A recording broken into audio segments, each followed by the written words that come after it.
Hey lovelies.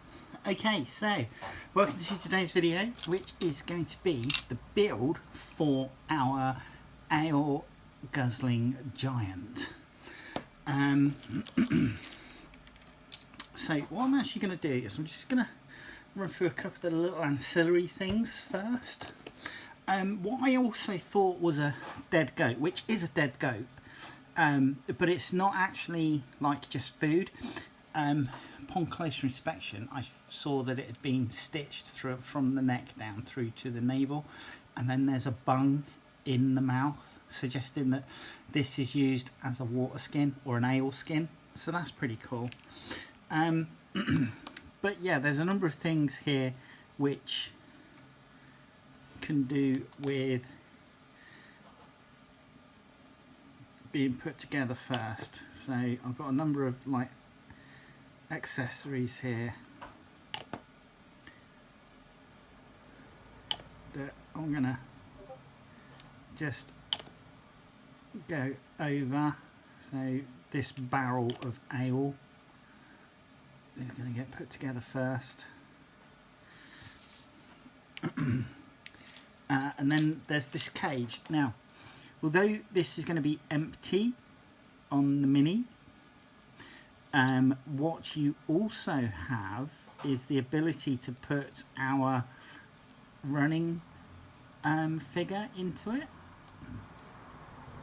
So what you can do is just pop him in there, and then you can just make it so that the cage closes over like so, and I just think that's a cool option. We're not going to do that because we're going to have him running away on a base, but I need to obviously glue this together.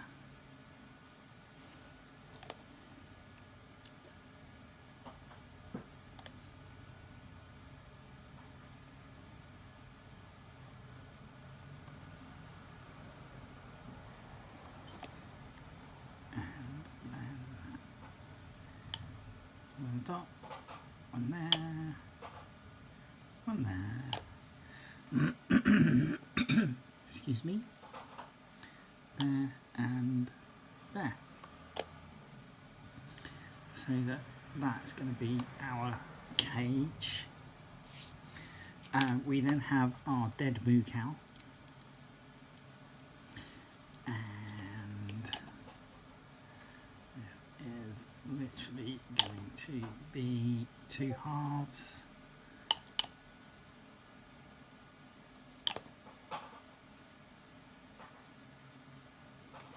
Like so, and just press together. So, dead moo cow. Right, our running figure, our running man. I've got these bases left over from the Dungeons and Lasers kit that I had, so I'm just going to glue our guy running away to this base.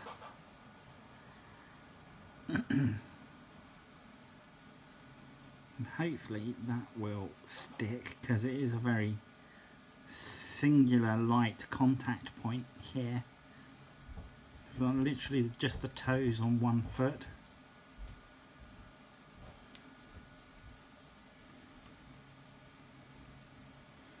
So we are going to have to just hold him in place for a little bit, just to make sure.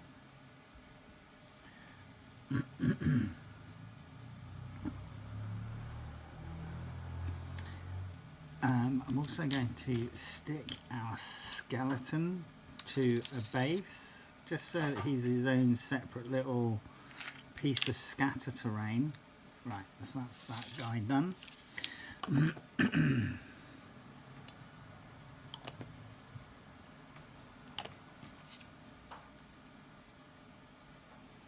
And I think this would be, you know, rather than stick him to a base, which you could do if that's what you want, I think he would look better as a piece of scatter terrain.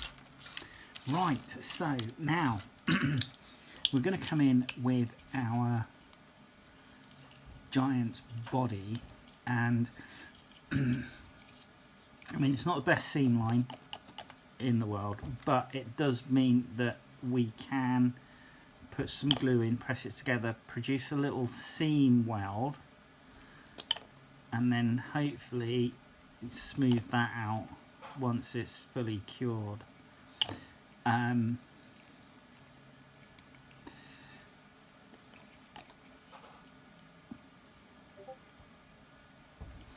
that will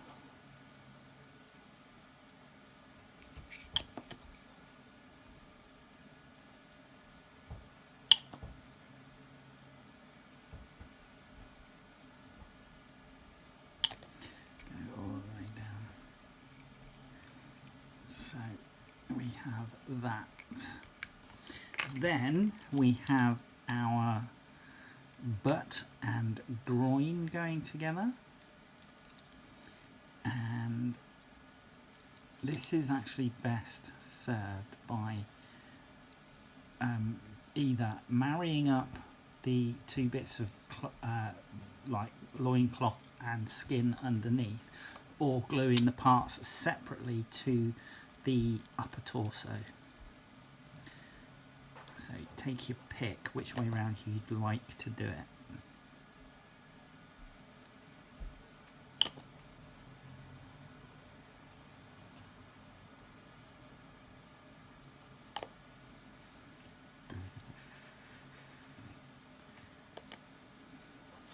And then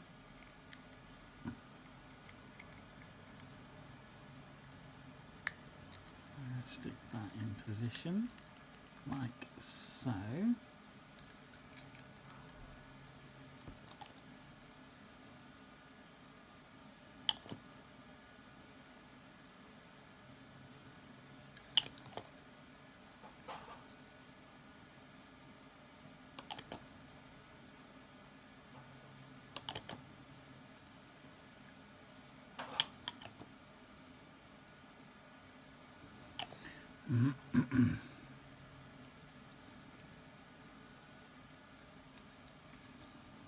And that's what we have torso wise. Right, we then have our legs. Now the legs go together, so you've got these two halves that will glue together, and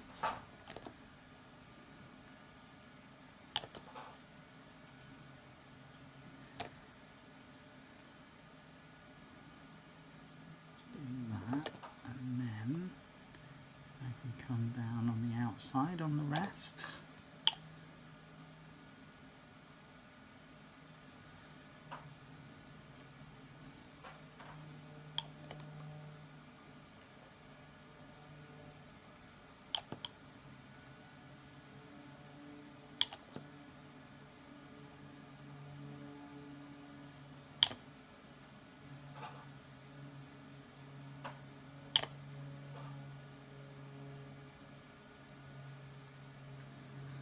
Like so. And then these basically slot into position there, like that. And that's how they go.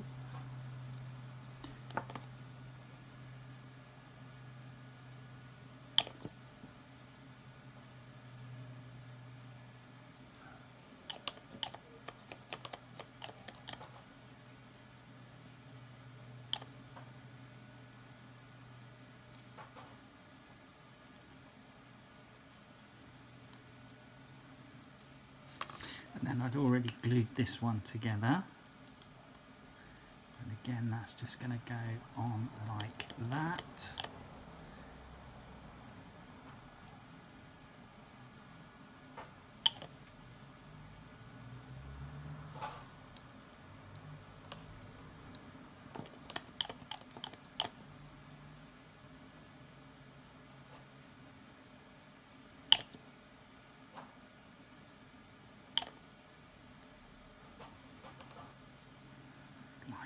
Thus. So there's our walking giant. Now I've gone with the feet with 3 toes.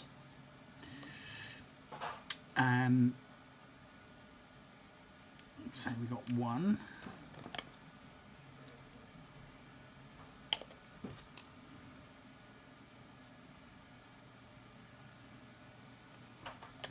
then the other one is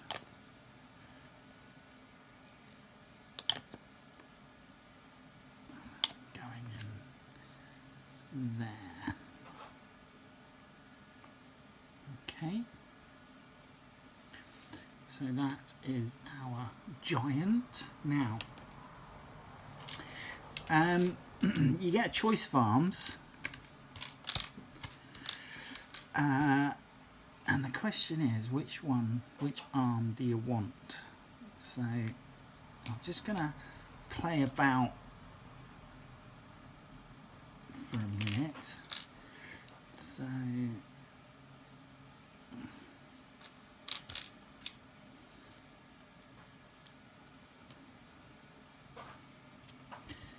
do I want...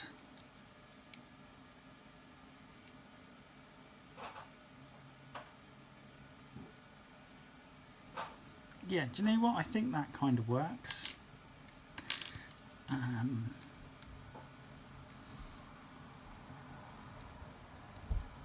could legitimately have this guy like that, I think. Yeah, I think that probably works a bit better. What's it going to be like if I have this arm here? No, that looks a bit too odd. Right, so we're going to go that arm, that's the weapon arm.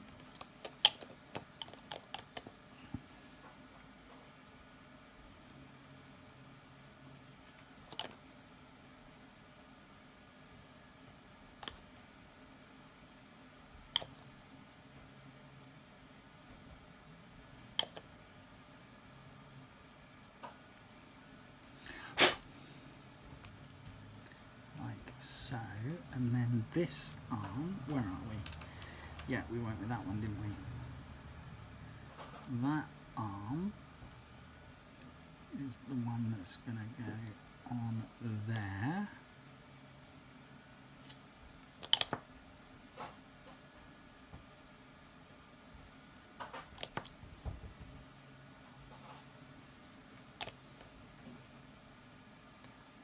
Like that.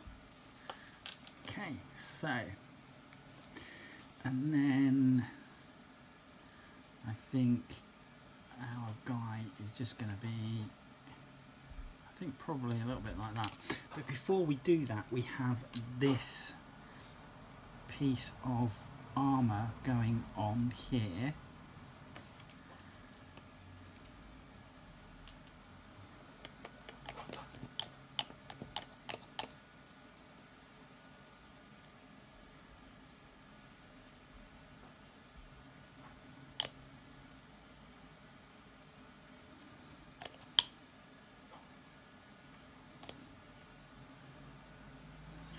And then I think that type of angle .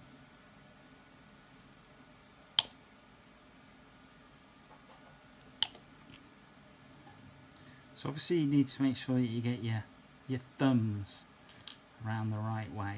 So obviously you can use your own wrists, etc. as your reference. Now, I haven't decided what, don't need those arms now. I haven't decided what weapon I'm going to have on here. I am going to glue him down to his base now though.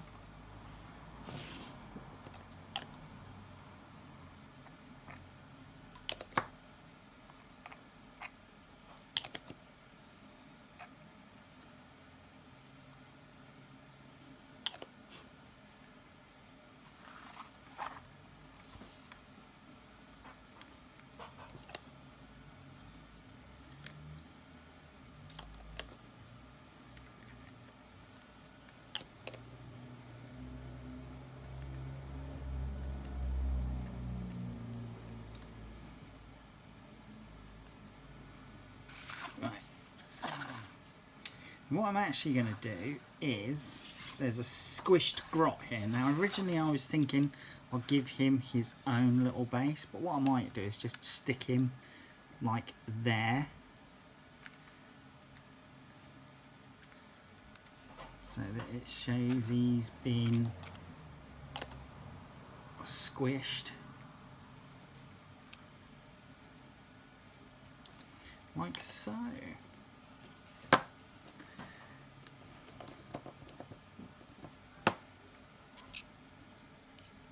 Now, I haven't decided head-wise or weapon-wise. So weapon-wise, because I've gone for a three-fingered hand, I am going to be a little bit limited. I mean, you can obviously go for a 5-fingered hand if you so wish.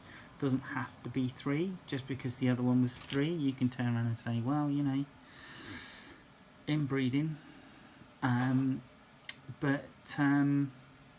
Yeah, I haven't quite decided. I like the look of this one with the skull. So I think I might go with that. And then because I've gone with that, do you know what? I think I'm going to go with the head that helps me, needs me to put the jawbones around it, around the face. So let me clip those out and clean them up, and we'll come back in a sec. Right, so some of the heads have closed mouths and that, but this guy has an open mouth, so you need to obviously get the tongue, and then there's a little pin, tiny little pin, and then a dimple that the tongue's going to attach to just down there, like so. Then your head is going to go on like that.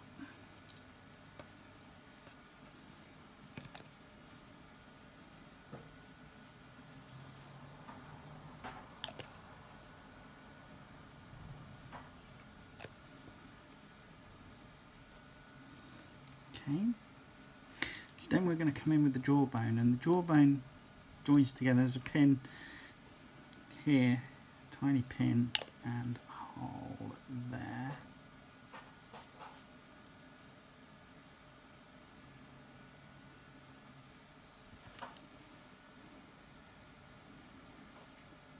And then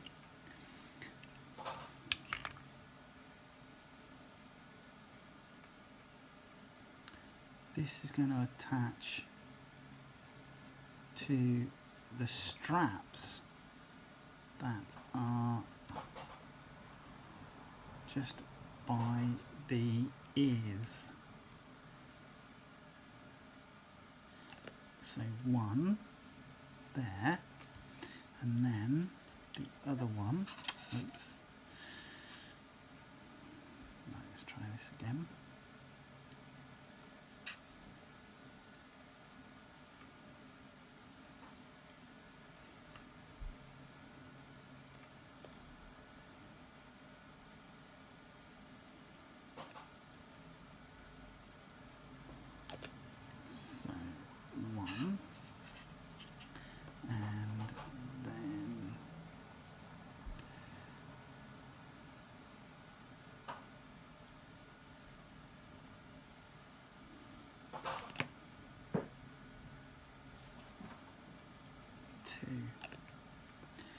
And that is how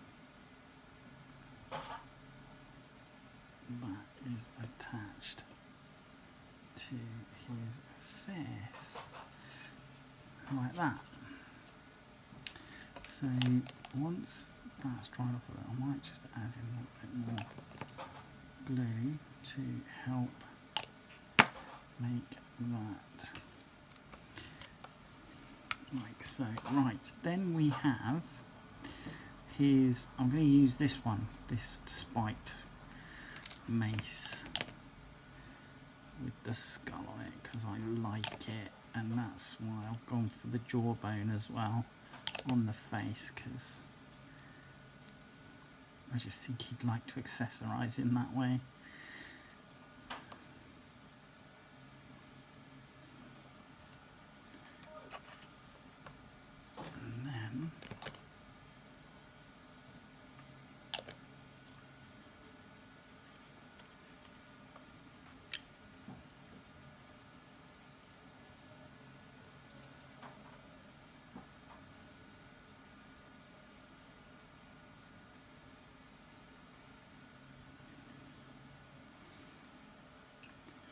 Right. Then got this little loincloth that is going to go on just down the front here.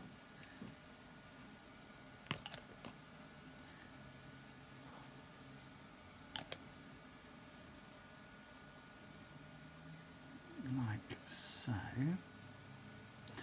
Then he's got this club here made out of this bit of Y branch and the, what's it, an I?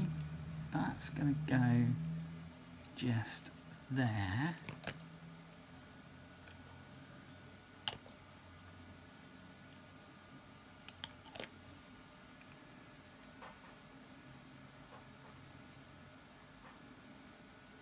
Like that.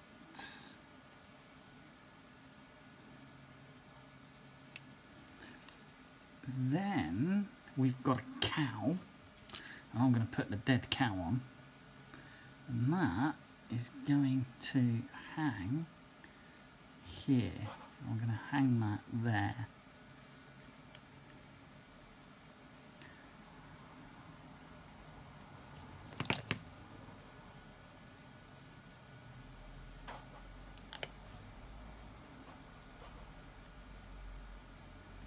Like so.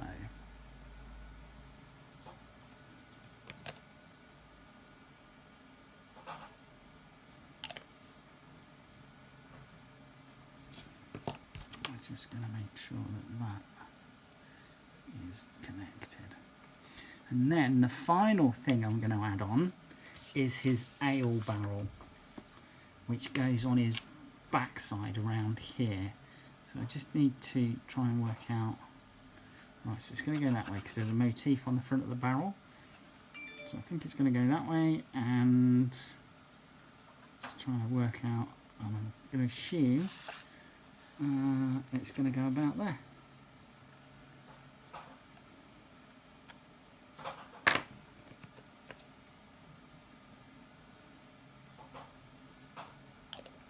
Like so.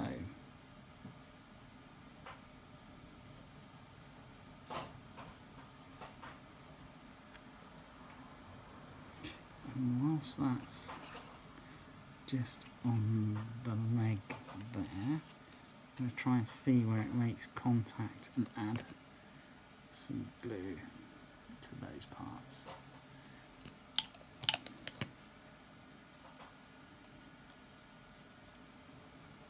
Okay.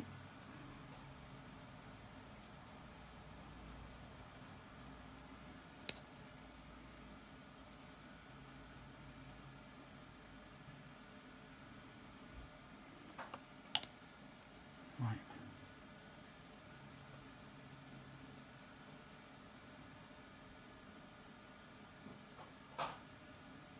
I think that is it. That's our Gargant.